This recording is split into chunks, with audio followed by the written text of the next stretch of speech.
Sobrang laki ng damage ng LCD. Kaya short story tayo mga sis sa nangyari sa Black Friday namin.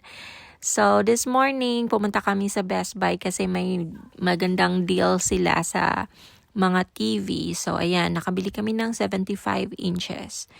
Hindi siya kasya sa car namin actually, kaya tinulungan pa kami nila kuya na isakay sa car nila kasi mas malaki yung likod.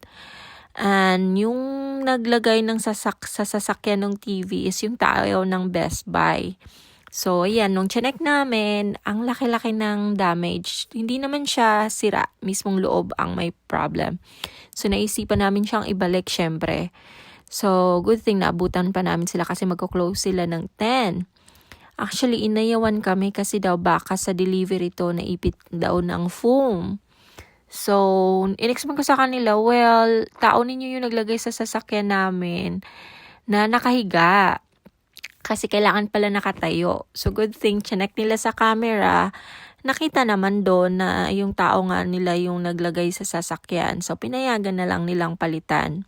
And then, hindi naman sila nag-advise na dapat. Kasi daw, dapat mga ganito dahil kailangan daw i-deliver nila para mas safe.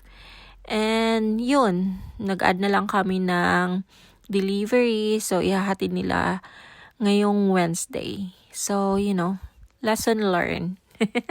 Sa pagtitipid namin, ayan ang nangyari. So, kung titingnan mo siya, makikita mo siya pag naka-on na yung TV. Pag pinatay mo, wala.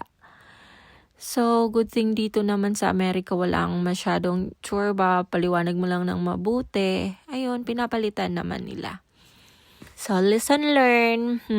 I-deliver na te, ha?